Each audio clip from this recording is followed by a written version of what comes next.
అట్లాంటి అద్భుతమైనటువంటి గిరిజన జాతరగా, అలాగే చెట్టు పుట్ట చేమ ఈ ప్రాంతాల్లో అంటే ఎటువంటి ఒక పట్టణము హంగు ఆర్భాటాలు ఏవి ఉండవు. ఒక ప్రశాంతమైనటువంటి వాతావరణము జంపనబాగు సమీపంలో ఉండేటువంటి ఈ మేడారం జాతర ఆద్యంతము అద్భుతంగా నిర్వహించడానికి కూడా ఒక ప్రతిష్టాత్మకంగా మాత్రం అధికారులు తీసుకుంటున్నారు. ఇక్కడ మనం చూస్తున్నాము విజువల్స్లో ఇక్కడ ప్రధాన పూజలతో ఇక్కడ రేవంత్ రెడ్డి గారు, అలాగే మంత్రి కొమ్మినేని శ్రీనివాసరెడ్డి గారు, అలాగే సురేష్ గారు వాళ్ళు మాట్లాడుతున్నారు. ప్రస్తుతానికైతే చూసే విధానం మనం చూడొచ్చు.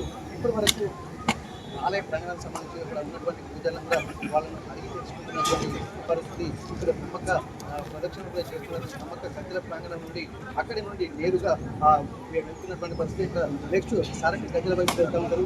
ఈ సమ్మక్క అలాగే సారక్క గద్దెల మధ్యలోనే ఇక్కడ అభివృద్ధిరాజు అలాగే గోవిందరాజు ఆ ప్రాంగణాలను కూడా మధ్యలో ఏర్పాటు చేసేటువంటి అవకాశం ఉంటుంది. ఇక్కడ నేరుగా గద్దెల వైపు అందరూ వెళ్లకుండా చుట్టూ అంటే ప్రదక్షిణ వైపు మాత్రమే వెళ్లే విధంగా ఇక్కడ భక్తులకు ఏర్పాటు చేస్తున్నటువంటి పరిస్థితి. ప్రస్తుతానికైతే సీఎం రేవంత్ రెడ్డి గారు సమ్మక్క అమ్మవారిని దర్శించుకుని ఆ తర్వాత నేరుగా ఇప్పుడు మనం చూస్తున్నాము సారక్క గద్దెల వైపు వెళ్తున్నటువంటి పరిస్థితి.